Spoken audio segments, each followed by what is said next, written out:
Bienvenidos queridos amigos de la manzana mordida. Hoy tenemos un análisis a fondo del lanzamiento con lo bueno, lo malo, lo negativo, pero también te vamos a contar el contexto general. Para eso te adelanto que vamos a estar citando a muchos otros canales que siempre en el margen superior derecho vamos a dar el crédito y contarte algunos detalles particulares. Por un lado, en este momento estoy usando varias máquinas. Esta es una MacBook Pro M1 con Touch Bar. Es una máquina hermosa, es realmente muy buena. La tengo hace un tiempo, me gusta mucho y tiene grandes beneficios. Y teniendo en cuenta, por ejemplo, esta es mi unidad con la que uso regularmente en viajes o en algunas cuestiones que requieren mucho más trabajo. Es el modelo de 16 pulgadas, el M1 Pro de 10 núcleos, es realmente una bestia.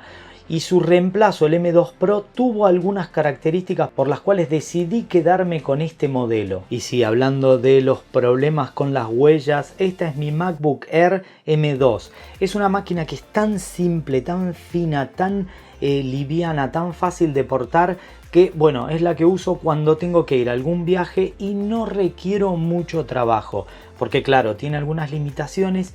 Y toda esta escala que te acabo de mostrar se aplica entre la serie M1, la serie M2 y la serie M3. Y te lo cuento porque en mi experiencia personal muchas veces echo en falta mucha más memoria. Tengo 8 GB de RAM que para algunos usos es suficiente, pero para otros el M1 Pro con 16 GB realmente va también justo, pero va mucho mejor. Mira, utilizo la aplicación de Clean My Mac y constantemente me avisa que estoy al límite del uso de la memoria en varias condiciones tal vez un poco más intensas, con múltiples pestañas abiertas y con mucha demanda tal vez en procesos no tan habituales. Sin embargo, para un uso cotidiano y si no tenés un sistema de monitoreo probablemente no te des cuenta, pero está constantemente variando la memoria. Por eso, en mi opinión, a fines de 2023 y habiendo lanzado hace tan poco tiempo la serie M2 Pro, Max y Ultra, a mí me parece que es un error absolutamente estratégico salir con entradas de línea en 8 GB de RAM. Muchas personas dicen es suficiente, fíjate, funciona. Eso no quiere decir que, y vas a ver cuando termine este episodio, mi recomendación final, que esté bien y que esté sobrado. Tal vez está justo o por debajo del requerimiento mínimo. Y por el otro lado, que algunas unidades recientemente presentadas comiencen con 256 GB como el iMac, a mí me parece que en este momento con juegos que pesan 30-35 GB, con algunas aplicaciones es muy poco. Tal vez en muchos tipos de usuario no se note, pero en este análisis de transparencia total y honestidad, a mí me parecen que ambas condiciones, 8 GB de RAM y 256 GB en algunos puntos de entrada, es absolutamente insuficiente y casi mendaz en fines del 2023 para unidades que vas a usar en 2024 en adelante. Pero hablando de detalles y de controversias, ¿recuerdan cuando salió la serie M2 y el almacenamiento aparentemente era más lento que mi versión de M1? Eso estaba comprobado y luego lo vimos físicamente porque en vez de utilizar doble bus de transferencia utilizaban uno simple, es decir, a una sola memoria NAND, un flash único. De esa manera, en vez de utilizar una grabación simétrica, la lectura y grabación era más lenta que en series previas. Eso lo hemos notado y ha sido un problema. Y Apple es una empresa que no reconoce sus errores, sin embargo muchas veces va cambiando. A lo largo de este análisis vas a ver que existe algo que es como un compromiso. Apple te agrega algunas cosas y te retira otras, tal vez en mi opinión de una manera ligeramente mezquina, como te decía.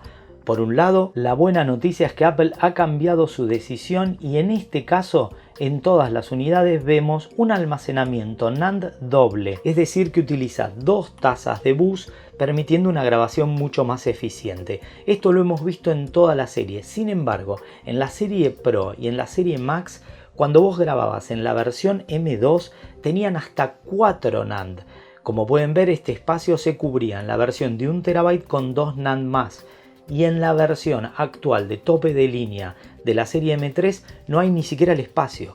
Por lo tanto, lo que antes teníamos en el entrada de línea, ahora lo tenemos en el tope de línea, en el cual los NANDs máximos que podemos obtener son 2 en vez de 4 en la serie M2. Dos puntos encontrados al respecto. La serie actual es mucho más eficiente que la mejor serie anterior, porque son NAND más pequeñas, están mejor distribuidas y tienen una mayor eficiencia.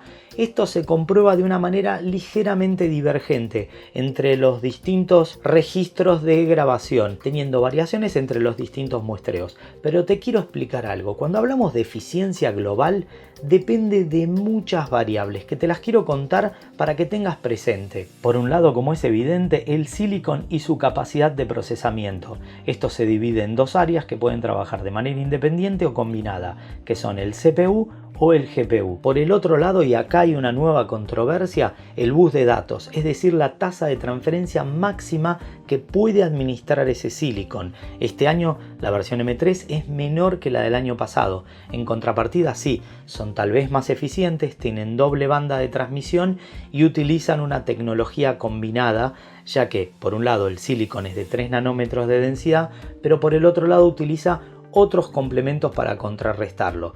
Claro, han decidido dar algunas cosas de más y quitar por otras para mantener un balance. Pero es importante que quede claro, una menor tasa de transferencia o una menor velocidad, como te explicaba, en la lectura o en la grabación, van a afectar la performance. Por un lado, si el bus es menor, se puede presentar un cuello de botella. O sea, vos tenés que vaciar un tanque muy grande, pero la manguera, es decir, el caño por el cual va a pasar el líquido, es de una sección menor. Entonces va a tardar más tiempo. Si pusieras dos secciones, aunque sean menor, podrías desalojar más agua. Pero por el otro lado, la distancia y a dónde vas a ubicar el líquido es importante, porque si la capacidad de almacenamiento se supera, va a quedar agua en el caño, lo que sería el bus, y no va a ser eficiente. Por lo tanto, también es importante. En la conclusión de este punto, el M3 base, el M3 Pro y el M3 Max tienen lecturas totalmente divergentes, que no representan un patrón constante y depende mucho del contexto en el que se utiliza. Esas grabaciones, según tu forma de trabajar, tu metodología y las herramientas que utilizas, vas a demostrar que tal vez la serie de entrada sea mucho menos eficiente que la serie Pro, y la serie Max la dejo fuera de la ecuación porque es una bestia. Al final te lo cuento, pero el M3 y el M3 Pro tienen lecturas que podrían ser en algunas cosas beneficiosas para uno y en otras para el otro. El M3 de 14, no el Pro, a diferencia de las versiones previas, es decir, en 14 pulgadas, solo tiene dos puertos Thunderbolt en vez de 3. O sea, le sacaron un puerto, ¿entendés? Reemplazan una unidad que antes era de 13 pulgadas por esta de 14 y le sacaron un puerto Thunderbolt, y el que trae permite un solo monitor externo. Estamos hablando del M3, está bien, no es el Pro, pero el M3 soporta un solo puerto externo en hasta 6K, pero de 60 Hz. ¿Cómo le vas a sacar un puerto Thunderbolt? Estábamos beneficiándonos por eso y volvimos para atrás. Segundo punto que suena como un retroceso negativo para el usuario. La batería, esto sí me molesta. Este es un punto que me molesta. Comparemos el M3 Pro con el M3. Como verás, más allá de algunos detalles, fundamentalmente en la refrigeración, luego lo vamos a analizar junto con el throttling, pero ubicándonos en la batería son exactamente iguales. Tienen el mismo tamaño, la misma distribución y la misma ubicación. Pero para un segundito, pensa esto, el M3 va a consumir menos energía, no solamente porque tiene un ventilador solo, sino porque además tiene menos requerimiento eléctrico que el M3 Pro. Entonces, ¿qué hicieron? Si vos pensás, el M3 Pro tiene una batería de 6269 mAh, ¿entendés? Y te da un rendimiento promedio de unas 22 horas. Está muy bien, pero si vos le hubieras puesto la misma batería del M3 Pro al M3, hubieras tenido 30 horas, 35 horas, no solamente porque tiene un menor consumo, sino porque la batería es más grande. Entonces, ¿qué hizo Apple para que den todos los productos igual? Una vez más, una decisión mezquina. Y le incluyó una batería de apenas 6068 mAh. ¿Entendés? O sea, rinden lo mismo porque le puso una batería, si bien en el mismo espacio, con el mismo tamaño y con la misma ubicación, de menor capacidad de almacenamiento eléctrico. ¿Por qué? Podríamos haber tenido un M3 con, qué sé yo, 30, 40 horas de batería, pero no lo tenemos porque le pusieron menos batería para que todos den más o menos una media similar. En el caso de la serie Pro comparado con la serie Pro del año pasado, el sistema de sonido es idéntico y eso sí es bueno. Pero pasemos a uno de los temas que a muchas personas les afectan y yo teniendo una serie tan completa para hacer pruebas te lo confirmo. El throttling y los problemas térmicos. Tenés que tener en cuenta 2 o 3 parámetros. Apple está llevando al límite sus procesadores. En su hermano menor, podríamos decir, el A17 Pro, se ven por momento registros de 47, 48 o hasta 50 grados Celsius. Es un punto a tener en cuenta porque utiliza sistemas de refrigeración pasiva, es decir, no tiene un disipador con un abanico, un motor, un ventilador que desplace aire. En cambio, en la serie de entrada comparada, es decir, el M3 con el M2 del año pasado, y notamos grandes diferencias. Por un lado, se ve que tiene un solo sistema de disipación en contrapartida de 2. Además, el puente de disipación térmica es diferente, lo cual nos hace pensar que haya una variación térmica en ese aspecto, a pesar de que el cuerpo es menor y el sistema entero de refrigeración es más chico. Lo que pensaríamos es que tiene que girar a mayor cantidad de revoluciones, acercándose a unas 6.800 revoluciones contra 5.000 de la serie anterior, según la demanda o el requerimiento. El punto viene acá. Sí, alcanza la misma temperatura y comienza, esto te lo confirmo, a throttlear. ¿Qué significa? Cuando el procesador se ve en riesgo térmico, decide bajar la efectividad y utilizar la parte del procesador que es más eficiente pero con menor potencia. Al utilizar menos potencia se enfría un poquito y la metodología de forzar aire al puente térmico que distribuye la temperatura entre el silicon, que tiene grasa siliconada para poder distribuir de una manera más eficiente ese intercambio térmico, se ve afectado porque vamos a obtener un menor rendimiento. Además, al tener 2 ventiladores, esto es muy importante, al tener 2 sistemas de refrigeración, la distribución es mucho más homogénea, tiene grandes beneficios y las armónicas del giro, porque además son un poquito más grandes, tienden a cancelarse, son fases complementarias, entonces tienden a cancelarse siendo un poco más silencioso.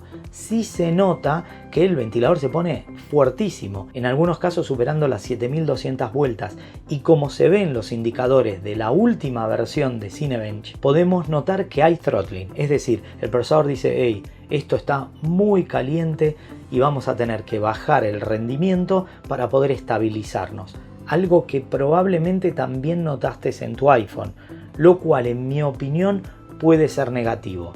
En cuanto a la serie M2 Pro comparado con el M3 Pro, vemos algo similar, con distribución similar, pero con variaciones de eficiencia. Pero si hay variaciones de eficiencia y lo pensamos, el M3 en el MacBook Pro que tiene forzador de aire, imagínate lo que va a hacer cuando reemplacen mi máquina, que es la M2 común, la MacBook Air. Cuando hagan la MacBook Air M3, seguramente vamos a tener mucha más demanda térmica y la van a reducir en la potencia. Recordá que el silicon de este año tiene 3 nanómetros, por lo tanto el intercambio térmico se comporta diferente al silicon del año pasado. Para ir terminando, te quiero contar que todo lo referente al M3 Max es descomunal, es una bestia, supera todo, es realmente el gran salto, es un gran cambio, tiene casi el mismo rendimiento que el M2 Ultra, es decir, gana una generación, lo que me hace pensar que el M3 Ultra va a ser, uy Dios, lo que va a ser.